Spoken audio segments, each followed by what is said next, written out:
Hora de falar sobre a CPMI do INSS, né, e as quebras de sigilos financeiros de Fábio Luiz Lula da Silva, filho do presidente Lula, e da empresária Roberta Luxinger.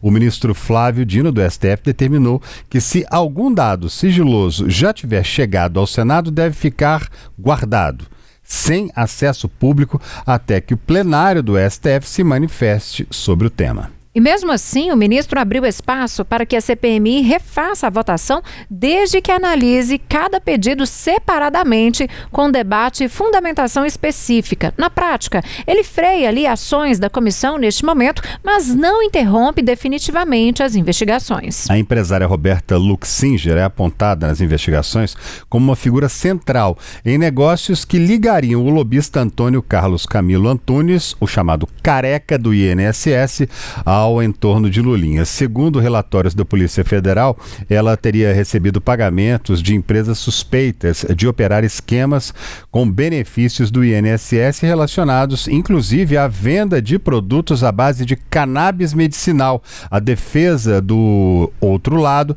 alega que os serviços foram regulares e que a comissão estaria agindo com excesso. Pois é, esse movimento de Flávio Dino acontece logo depois de a CPMI ter aprovado a quebra de sigilo de Lulinha, em uma sessão tumultuada, com votação em bloco e muita reclamação da base governista.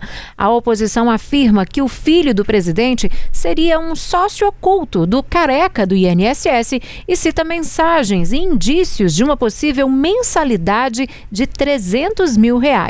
Já aliados do Planalto dizem que a comissão está sendo usada para uso político no ano eleitoral e que essa decisão do STF ajuda a recolocar limites nesse embate. Mas a gente ainda não há uma definição sobre o futuro da quebra de sigilo de Lulinha, mas a decisão de hoje cria um precedente que pode ser explorado pela defesa do filho do presidente para tentar anular a votação feita em pacote pela CPMI.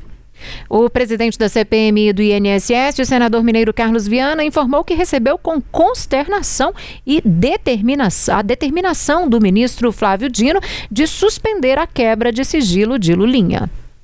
Eu recebo com profunda indignação e enorme preocupação institucional a decisão liminar proferida pelo ministro Flávio Dino, que suspende os efeitos da quebra de sigilo aprovada pela Comissão Parlamentar Mista de Inquérito do INSS.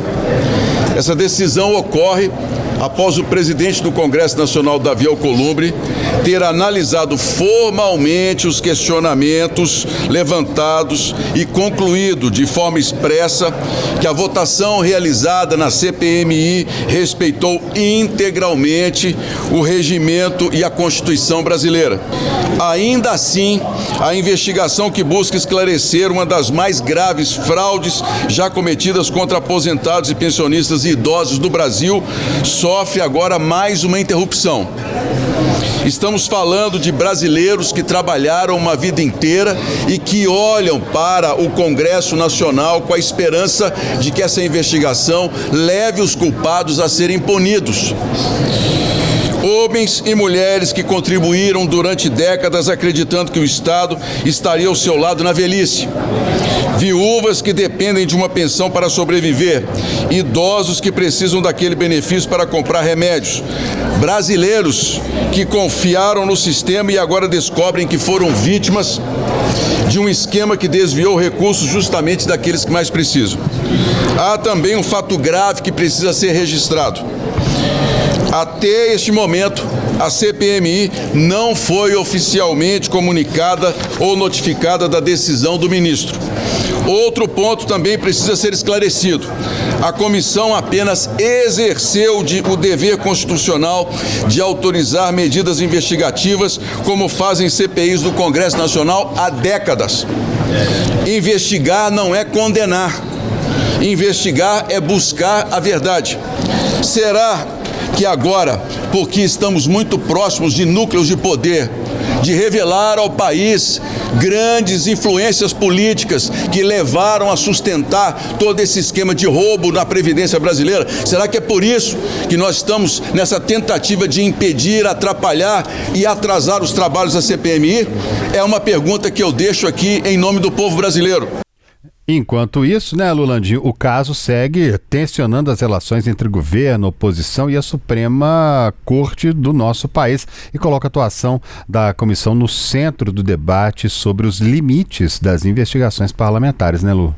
Exatamente. Foram 2 decisões nos últimos dias que geraram essa reação de parlamentares que também buscam uma apuração ali no âmbito do legislativo. Eu trouxe, inclusive, detalhes delas, né? Na sexta-feira passada, quando suspendeu a quebra de sigilo da empresa ligada à família Toffoli, o ministro Gilmar Mendes justificou que o requerimento não correspondia ao fato delimitado que gerou a instalação da CPI do crime, que no caso é a investigação do crime organizado, citando milícias, facções, e nessa decisão de hoje o ministro Flávio Dino usou o modo de votação como argumento. Esse requerimento ele foi aprovado em globo com mais de 80 outros pedidos e a defesa de Roberta Luxinger questionou. O ministro então diz que o tema pode voltar a ser analisado, que não há nenhum impedimento disso, mas com uma votação individual e com uma fundamentação específica para cada caso, mas fato é que são decisões que acabam gerando recursos também do Congresso para o Supremo Tribunal Federal por meio dessas ações ou individuais de parlamentares que tentaram aprovar o requerimento, esses requerimentos, né, no plural, quanto de quem comanda essas comissões que estão tentando avançar nessas investigações, e isso pode acabar se arrastando aí, apesar da gente ter decisões liminares, mas isso ainda trava esse objetivo pretendido em apurações parlamentares. Claro que cada poder tem sua justificativa, cada poder tem sua alegação, sua razão para cada decisão. A justiça age quando é provocada ali por essas defesas. O Congresso Nacional também tenta ter algum protagonismo nessas apurações, nesses fatos que estão sendo apresentados, mas essa reação ela é inegável e a gente observa a cada dia ali por meio justamente das respostas que são dadas pelos parlamentares quando eles dão alguma declaração, uma entrevista, quando eles realmente vêm a público comentar esses casos.